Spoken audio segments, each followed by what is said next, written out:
Hello, race fans. Welcome to another episode of Short Track Guys Podcast, brought to you by ShortTrackExclusives.com. I'm your host, Thomas Faddis, alongside two other short track guys in the studio, Jim Pokrant, driver of the 07, Can'tQuitFishing.com sportsman, locally here at Five Flags Speedway in Pensacola, Florida, and 2021 Sportsman Champion, Ted Baber. Ted Baber Video Productions, also locally here in the short track world, Pensacola, Florida, Five Flags Speedway. What's up, guys? Greetings. President and accounted for. Yeah, we've got another stellar show, and we're going to save the best for last. We're going to get kind of caught up with this past weekend in Jim's sportsman world. Tell us about what happened this past weekend on Saturday night. Let's see, crap, more crap. No, just a bad night. We started off good. We went out for practice. We were the fastest car in practice on old tires. Man, I was tickled. Go out to qualify. We pull up. They're taking their sweet time marking tires before they send us out. My car was taped off. It got hot. Got to about 220. Go out to qualify. Sailor off in the corner. Reach for the brake pedal, and there's no brake pedal. It's gone. Non-existent. The rod fell out of my master cylinder, so I had no brakes. Tried to come down pit road. Couldn't make it, so I made the decision to just go ahead and qualify. Well, when your motor's 230 degrees and you're qualifying with no brakes, and these new tires, you've got to have brakes, because you're driving that thing off in the corner as deep as you can get it. And I qualified. I still went faster, a half a second faster than I've ever gone in that car. But the 00 won the track, got the track record at a 1975. Me and some friends had talked, and we thought maybe a 1980 would be the track record. He went a little bit faster. I believe we could have broke it also had not been for my brake pedal issue. But I tippy-toed the car back through the pits and didn't run anybody over, parked it. And we fixed the brake pedal, went out for the feature, qualified fifth, dropped the green flag. I move up a spot. I'm hanging in there. Things are looking good. And then we had a caution. When we go back to green, all of a sudden the car just feels weird. Couldn't describe it. Well, ended up cutting a right rear tire, and we ended up retiring for the evening. So, I got to apologize to my sponsors, my Emerald Coast Remodeling and Trim, Can'tQuitFishing.com, and Rich Bonneberger at All Pools, my tinning sponsor, Premier Window Tinting, and, of course, Ted and Martin and all my guys, because I yelled a little bit on the radio, and I apologize to Frank and Martin for that. I was a little upset because I couldn't tell. For some reason, they couldn't hear what I was saying or understand what I was saying, and I got a little loud, and I shouldn't have, but it's part of the game. My crew's good. My people are good. Yeah. And Short Track Guys Podcast. Yeah, Short Track Guys Podcast, of course. Got to tell you a really quick thing that happened Saturday night after the races. I'm sulking. I'm not happy. We ran top three in every single race in the last 3 seasons. Hadn't finished any worse than third. It's the first DNF I've had in probably 5 years, so, it sucks. But my friend Ben reminded me that we had the roof of Bubba Pollard's car from 2005 to 2007 when he was red. I had a roof, and I wanted to get Bubba to autograph it. Well, Bubba was across. This is after he got his accolades. And we walked over, and he kind of got a little choked up. He thought it was kind of cool. He said, man, I've got one of those in my shop. He said, but that's when I used to paint my own race cars and everything. He said, that's cool. And I handed him a pen to do me the honors, and he signed it for me. So I got a really cool red number 26 with Bubba's name on it. Now it's autographed for my man cave. So I just wanted to share that with everybody. And thanks, everybody, for supporting me. I appreciate all you do for me. We're going to regroup. We got 3 weeks. We're going to do some changes, and we're going to come back, and we're going to try to win the next one. Right, but you ended up getting that brake system fixed to get back out, didn't you? Yeah, the rod fell out of the master cylinder. There's a rod that connects the brake pedal to the master cylinder, and mine's adjustable, and I think I didn't adjust it enough, and I think what happened is it pulled back. I may have caught the pedal, brake pedal in my toe and pulled it back, and the rod just fell down, and that connects the brake pedal to the master cylinder, so there's no brakes. Scary. Not a comfortable feeling at all. No. If it during the race, I definitely would have quit. Yeah. But I was just trying to qualify. There weren't very many cars out there. I figured, hell, I could just qualify, and I still qualified respectful with no brakes. Had I had brakes, who knows what would have happened. Ted, did you notice anything unusual? Did you know that something was maybe amiss? I was just wondering why he wasn't running just as fast as everybody else. It made me a little curious. I was like, what was going on there? Where were you stationed at this time? You up on the tower? I was on the tower watching. We had a lot of things to take care of on the Saturday, so got there a little late. Not a good night. You got a lot of video this weekend? I got enough. Not enough? I said I got enough. Oh, got enough. Yeah. It's just a lot to keep up with, and you don't have somebody telling you what's going on and where it's going on at, and you're doing that completely by yourself. Right. It is not easy. I rely on Daryl a lot to try to keep up with some of the other things that are going on, because you just never know when something's going to happen, as we witnessed Friday night. Right. You had in-car cams, too? The GoPros and everything worked out okay? I had one in Ben's car when he ran, and then I put it back in Jim's car for Saturday. And you guys are usually just kind of utilizing this for personal stuff, for use for how the car's reacting in certain situations, but it's not for like public use. It's almost like internal for, improvement. Nobody can remember what their car did every lap, and this is just a little bit of a benefit to try to remind you did this time, did this thing this lap, and so on. Wow, that's a great asset for a driver to have somebody like that, like yourself, that has that equipment, to kind of reflect on and make improvements to, It's a benefit. It helps. It does help.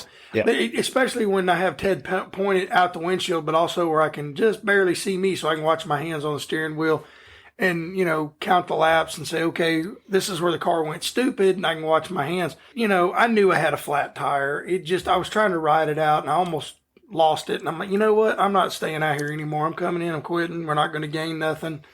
It was good to see Jimmy Goodwin and a couple other people back racing with us. It was a good battle up front between the Langhams, the 19 car of the D the third, Daryl the third. McDonald. McDonald the third, and the 00 and the one car of Jonathan Langham. They put on a pretty good show. Yeah. I just hate that I wasn't up there with them. Well, we're going to get to the rest of that. You're going to go back out, what you say, in 3 weeks? You got some time to kind of reevaluate what happened and go back out? Is it 3 weeks from? I think it's 3 weeks. This past weekend? I think it's 3 weeks we go, because I think in 2 weeks they're having maybe it's a month, because I know in 2 weeks they're having another race. We're not invited, and then the next one we're invited. So it's going to be interesting to see what happens. We're going to make some changes. I found some things that I didn't like that I want to change. It's going to help the car with a little bit of speed. I mean, right now we're to the point where 1/100th of a second make a difference. So we need to. I really need to hang a new body on that car, make it wider, but I don't have time to do that. So we're just going to deal with tires sticking out. Yeah. Well, obviously you being in the studio and a big, huge part of this Short Track Guys podcast, we're going to hear about that, and we're going to keep up with it for sure. Oh, yeah. We're going to go to a two-part session here with the Purrier 225, the Cars Tour at Greenville Pickens Speedway this past weekend, with Josh Berry picking up the late model stock car win over Jared Fryer, Carson Kvapel, Lane Riggs, and Corey Heim. And those are 5 of the biggest names that you can find in short track racing outside of just our little circle here in Pensacola and the Panhandle. But they had a 2-part session there with Giovanni Ruggiero and Caden Kvapel, Brandon Setzer, Luke Fenhouse, and Austin McDonald. Now, there's 5 more names put into a late model stock car series race, which, I mean, if you want to say that it might be a super type series with the pro late models going in the same circuit that same weekend at Greenville Pickens, those are 10 names right there that you can't discard. You can't sneeze at none of them. They're all big names, and their families, the lineage that's there. Right. The names you mentioned, I mean, the lineage, the fathers, the grandfathers that were involved in racing that are coming on down the line. That's pretty awesome. The Quapples, and then, you mentioned Setzers and Josh Berry. Yeah, and Jared Fryer. Jared Fryer. Hell, Freddie Fryer. You kidding me? One of the baddest. So, I mean, dude, I remember watching him when I was a kid. Yeah. So you got lots of lineage there, and that's good to see, because that means that this short track racing is alive and well. And some of these kids know they're not going to make it to the big time, so they're going to race late models, and that's good. That means they're going to stay short track, and that's what we need. Yeah, and a lot of these names that we've thrown out, and just those 10 just at Greenville Pickens and those different series, we've seen here at Five Flag Speedway. Yeah, definitely. And they're competitive. So it's short track racing is alive and well. Yeah. So we can go to the ARCA CRA series, which is another, center. We talked about this last week, but it got postponed because of weather at Anderson. That big high banked fast bull ring. Eddie Van Meter, which we've also mentioned here several times, gets a win in a Van Dorn Racing Development car over Cody Coughlin. It was his first win in the series since 2015, which was also at Anderson. So it looks like he's got a pretty good hold of that place. And his third win of all time in the series over Albert Francis, J.P. Crabtree, and Scotty Tomczyk from the pole. So you can throw another, I mean, we can throw, it would not even be a blanket. It would be like a postage stamp. Yeah, a postage stamp over all of these guys. And, you know, Anderson, there's some videos of that race right there. And congratulations to Eddie Van Meter. I think he might have come down maybe some last year. Well, the Southern Super Series, I'm not sure. The name sounds like he had come down to Five Flags, but I'm not sure. But that, you talk about lineage. He and that whole crew up there is, stellar. Well, you got to look at it too, because you're looking at the future of short track racing and the past of short track racing. You got a lot of these guys that have been racing for years, and you got these young kids coming up.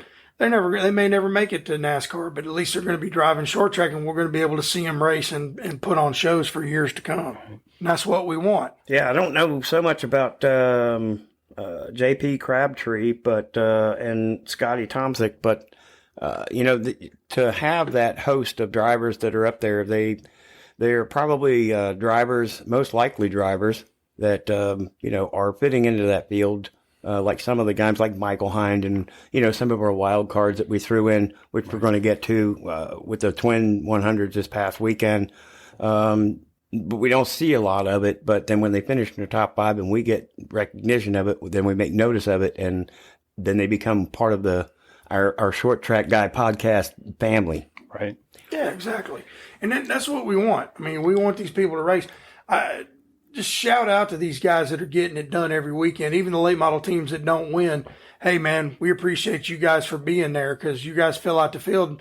And, there's nights that you got a shot. Something might happen. I remember winning one of my first races, but I wasn't the fastest car there, but I wound up winning the thing because I stayed out there and kept digging. And that's what you got to do. Keep digging. Yeah, and this past weekend was, loaded. Last weekend was loaded, and albeit with Anderson being postponed until this past weekend, the Icebreaker 100 at the Dells Raceway Park, which we've mentioned a lot of time with the Midwest Tour up there, with the Ty Majeskis, Luke Penthouses, John DeAngelis, blah, blah, blah. Yeah. Those guys up there are putting on a show, too, and the Icebreaker 100 at the Dells, the Alive for 5 race number 1, they had 25 super late models.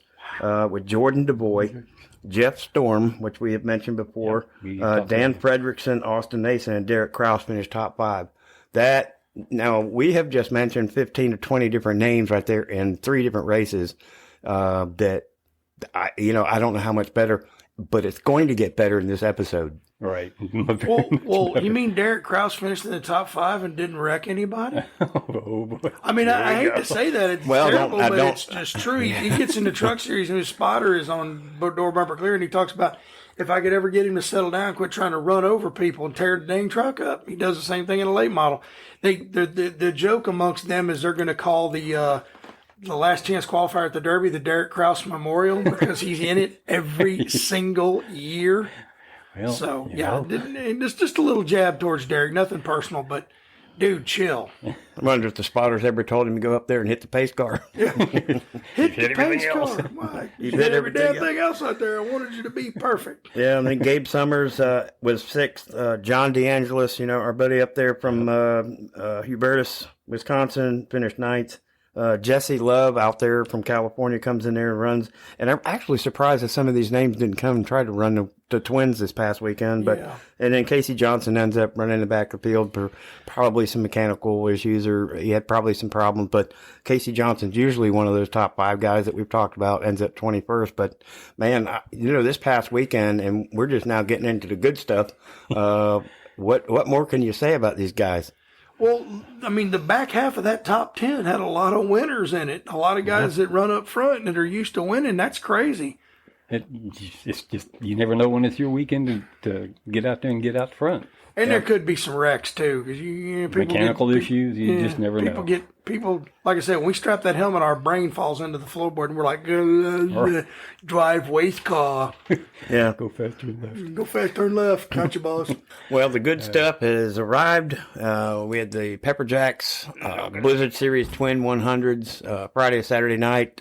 with a chance for an SRX ride in June with some of the best of the best. As everybody has known, watched last year, their first season on CBS with Ray Evernham and Tony Stewart and the guys putting that series together. Wow. Doug Kobe, Luke Fenhouse, those guys getting the rides in there. We're going to get to the selection that absolutely earned it through Friday and Saturday night. We're going to get to that because I can't wait to let that rabbit go, But we got to start with Friday night and make a congratulatory announcement with Stephen Nasse taking the win Friday night over Bubba Pollard, John Boland, Jackson Boone, and Daniel Dye. It came down really, I know, probably the first half of the race with Derek Thorne and Chandler Smith. There might have been something a little bit from December that happened that went down. Leftovers, kind of been fermenting all winter long. That just slight contact coming off of turn 2 and then never getting out of the throttle. Well, he'd been thinking about it for a while. But I'm going to tell you something. Derek Thorne came from pretty far back in the field to get up there, and he ran him down, and he turned him sideways and then never got off of him. So, hey, it is what it is. It's payback. Chandler shouldn't have done it to him at the Derby. Yep. So they're pretty much even. And I hate, and I'm thankful that Chandler Smith and the 53 car Boris Yurkovic is okay. Right. Because that was a hell of a crash. Him, Cody Jett, and there's an in-car of Chandler Smith's hit, and that was pretty awful. That was wicked. And our boy Bubba missed that on the bottom by a hair of his chin, dude. He come to the bottom underneath Chandler. Chandler would have rolled about 3 inches. It would have been doom and gloom for Bubba Pollard. Yep. But he runs second. But I tell you, I watched that whole race. Bubba was killing him getting in the corner and Nasse drive off, center off. If there would have been a caution, that would have been one of the best finishes at Five Flag Speedway. I guarantee you it'd have been checkers or wreckers between those two, because there's no love lost between those two. No, not at all. They have the same thing that Thorne and Smith did. Well, yeah, but Bubba's a little more respectful. But I tell you, funny, that first race, Jackson Boone, Bubba passed him on the outside on a restart. He went down to 1, and we come back down the backstretch, and Jackson Boone was back in front of Bubba. And Bubba went turn 3, and he turned Jackson Boone straight sideways. He could have wrecked him, but he didn't. He got off of him, but let him know, hey, stupid, don't do that to me, because I will tear your stuff up. Well, you can imagine, the tension that has been building since the SRX series made that deal with Five Flag Speedway being their first race, and then the Twin 100s coming in with Pepper Jacks being the sponsor. Coincidentally, with Derek Thorne all the way from California, right. 3-time Derby pole sitter, 2-time Snowflake winner. He's got a hold on the track. Definitely. So the tension had been building with the chance to run the SRX series. So we had 30 that started 30. Friday night, right, and then about 25 or so that started Saturday night. Yes, and a lot was on the line after a long Friday night. You're talking $10,000 per race. Yes. If you get the SRX deal, you get a really nice toolbox. Plus, you get an SRX race and whatever all the accolades go with that. Right. So it was a lot of pressure. And I'm gonna tell you something. I have to give it to the promoters, Tim Bryant. That was a hell of a job setting that up. Because that was going to be awesome, no matter what. Derek Thorne screwed up, and then he did a 3-wide deal, and he got parked. Because he went 3 deep, and he was way on the bottom when he got to turn 1. He kind of wrecked somebody else, and I'll give it to Nicholas. He went, even though the Pepper Jack Kennels people were paying for that race, he parked him. And people were saying, well, if it was me, if I was Pepper Jack Kennels, I'd walk away. Why? I heard those people on the Five Flag show, and they said that Five Flag Speedway is her and her husband said it's their home racetrack. They love it here. And they bought out the little stand down there. That's the Pepper Jack Kennels, whatever now, the deck. Right. Party deck? The party deck is now the Pepper Jack Kennels party deck. Yeah. I have a feeling that those people are they're going to be here for a while. maybe purchasing a racetrack. We'll see what happens. It's not a rumor. I haven't heard anything. That's just how I feel. Yeah. But those people did a great job. I thought the promotion of the race was really good. And, like I said, it was a good show. Both races were good shows. The local races were good. Just a good weekend, except for my crappy weekend. But hey, I had fun watching everybody else play, so it was pretty good. Yeah. Well, speaking of Pepper Jack Kennels doing the sponsor, let's just take a wild guess who won night number 2. Yeah, well, I would imagine that would probably be that Mr. Thorne. A little bit, yeah. Derek Thorne. Says, Derek Thorne. Yeah, Derek Thorne. From the back again. And he had to come from dead last because it got parked. Right. So he drove all the way up through the field, even passing our boy Bubba. But yeah, it was Derek Thorne, Hunter Robbins, which they had a great battle towards the end. Oh, man, I thought Hunter Roberts was going to win that race. I was cheering for Hunter. I would love – he needs one, man. He really does. Yeah. And Derek, had to maneuver his way because Hunter was coming. If you watch those replays, Hunter was coming. He had the car dialed in. I think Derek actually got to him with just a little bit left to go in the race and got by him, but he was coming back again and had to work his way through lap traffic, and I was kind of worried about that, but he got by and stayed out front with Hunter Robbins, and then Matt Craig finishing 3rd, Bubba Pollard finishing 4th, and John Bolin on 5th. John Bolin actually had a great weekend, too. I was 3rd and 5th. Yep, I was going to bring that up. He did good the last time. Yep. The late models ran here. He ran good. He ran decent at the Derby. Yeah. That dude is back. Yeah. He finished 3rd Friday night and then finished 5th. So Bubba had to do what he had to do, and I didn't want to throw that out there, but we'll get to that in just a second. But John Bolin has come back. Yep. Remember, he was good before he left, and then he dabbled back, but now he's back for real, man. I'm telling you, he's a contender. He could win one of these races. Those late models, it's a minuscule little bit off, and he's right there, and it's good to see you get him back racing. And he's one of those guys that's going to be around for a while because he's not worried about going to NASCAR. He's going to race local. He's going to race short track, and that's the kind of guys we need. We need guys like him, Thorne, Nassy, Bubba Pollard. All the guys, Hunter Robbins. Yeah. Dude, I was cheering for Hunter. I would he's a local guy now. His home is Pensacola, Florida. Yeah. Him and Johanna.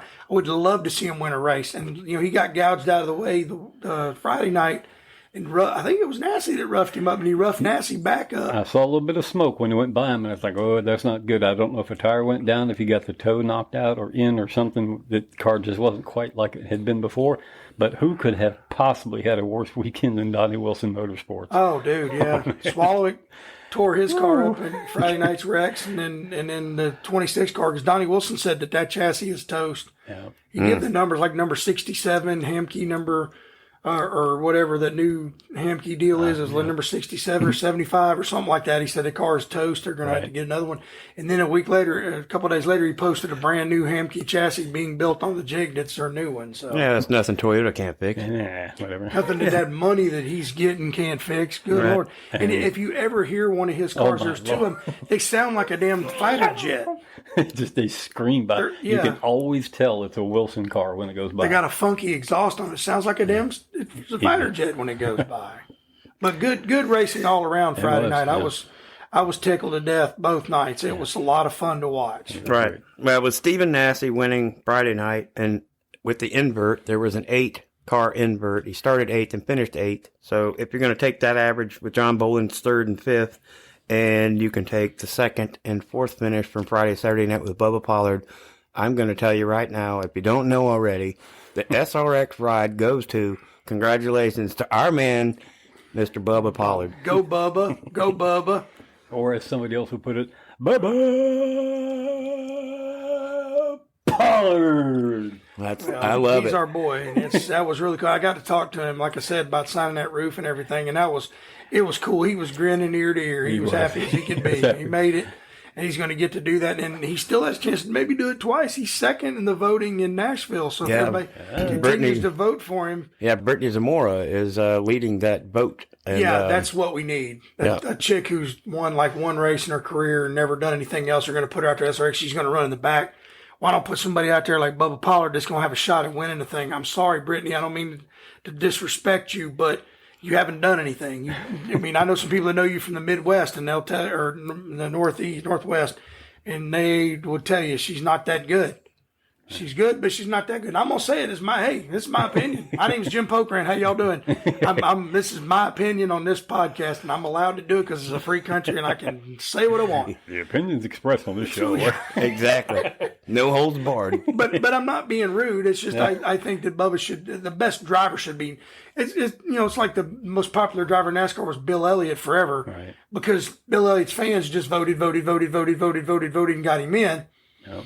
You know what I mean? And like I said, no disrespect to Brittany Zamora whatsoever, but Bubba Pollard deserves to be in there. And they ought to go by performance instead of let's let the fans decide, because you know a bunch of women are going to get on there sitting at home at during the day and vote for him. I mean, that's just true. Stephen Nassie's in there too. Yeah. You know, he's got quite a big following. He does. I mean, I've actually become a fan of his lately. I have to admit, I'm more impressed with him every time he talks now. He's not a spoilt brat and doesn't act like a jackass.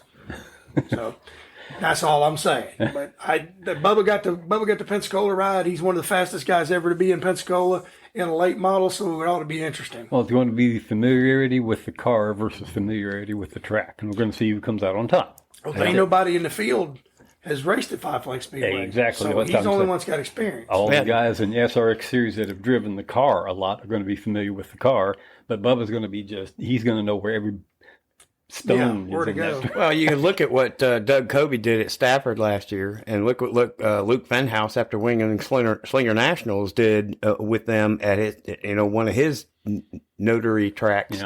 Yeah. You've got to put Bubba up front like that with the knowledge, and once he gets in the seat and figures that car out, he's got just as good a chance as anybody else in that field. Night pajama time. I wonder if they fly him up there, because I know they got to fit him in the car, because they're not going to let him run in just a standard seat. So I wonder if he brings one of his seats, or do they fit him in because they got to fit him in there, and I don't think they do it at the racetrack. So he's not a small guy either. No, he's not a very small guy at all. But that's awesome, Bubba. Congratulations, dude, from us. 100%, man. I hope one day we can get you on this podcast and talk to you, because that would be the most awesome thing in the world. Absolutely. You're our driver, dude. Yeah, hopefully we can get him before that race and kind of see what if he's done any testing or practicing, and how comfortable he feels with the car and the track, how it combines the two together. And hopefully we can get our fingers crossed. We've kind of planted that seed, and hopefully we can follow through and then follow up with another guest, and that would be a big one too. That'd be the best one. But the thing is, I don't think they let you test it. I think what they do is they bring it to the track and you get limited.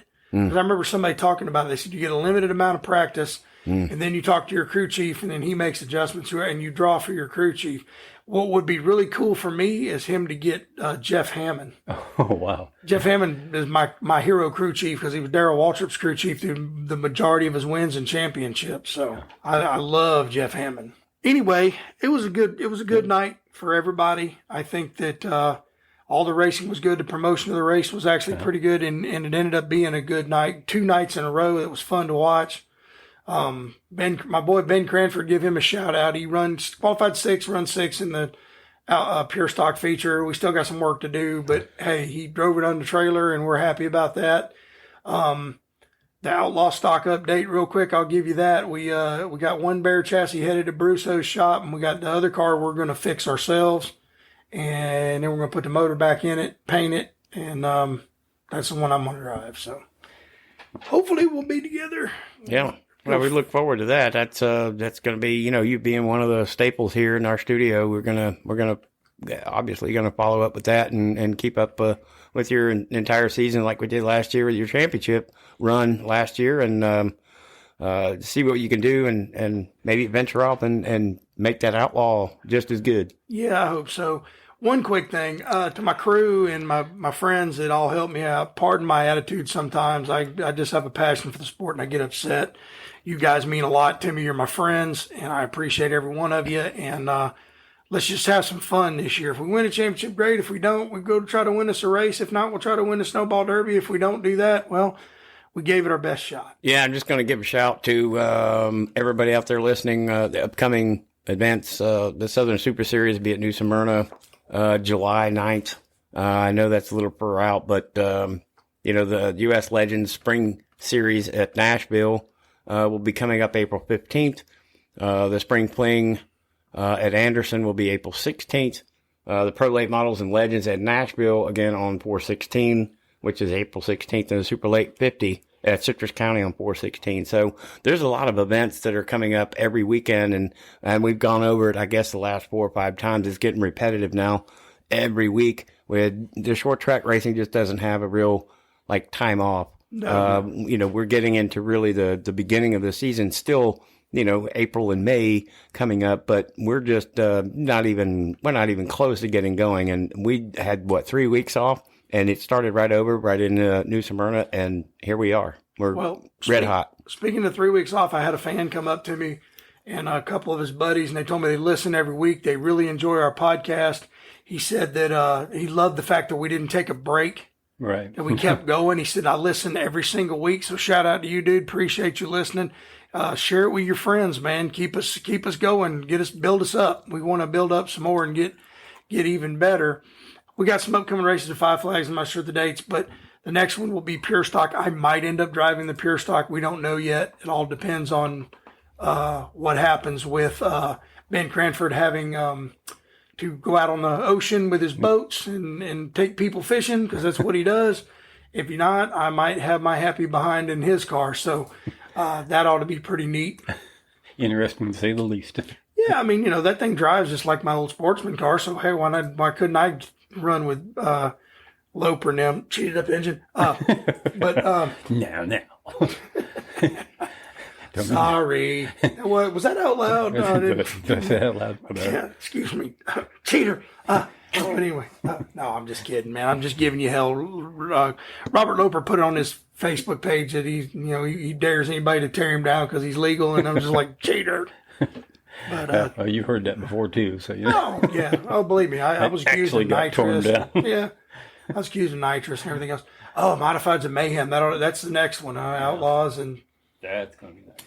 Outlaws. Who's going with them? Pro Trucks and Pure Stocks. Pro Trucks, Pure Stocks, and then the Alan Turner Pro Late Model will be back on the 13th. Yeah, which is May 13th. That's your next race. Yep, right. That's going to be cool because it gives us time to work on the car, because we're going to take it to Ben's and we're going to make it faster. And then next time, if I don't cut a tire down, I'm going to bust that track record, man. I want it. I want it. I want my name on that plaque. And I tell you what was really cool was pulling into the racetrack and seeing my pretty little face on that big board up there as you pull into the racetrack. What face? My pretty face. I'm so pretty. And like limousine riding, jet plane flying. No, but it was cool to see that. It really was. That's the first time I got to see it when I rolled in the other night, and it just made me grin from ear to ear. So it's a good feeling. Yeah, it's certainly a short track racing world here. It's Short Track Guys podcast. And guys, it's always great to get with you every week and go over some of the results and then upcoming events and some of the excitement that goes on here in our studio. We look forward to getting to you, our listeners, that is, next Wednesday, and go over some other stuff, and give you some short track updates and some news, and just keep you abreast on what's going on in our world and what the short track world is doing to everybody that's a short track fan. Jim and Ted, any final thoughts before we sign off? Ted, what do we always say? We say, let's go, Brandon. Yeah, let's go, Brandon. All right, thanks everybody for listening. Thank you for your support. It is our motivation, and we will talk to you next Wednesday. Thank you.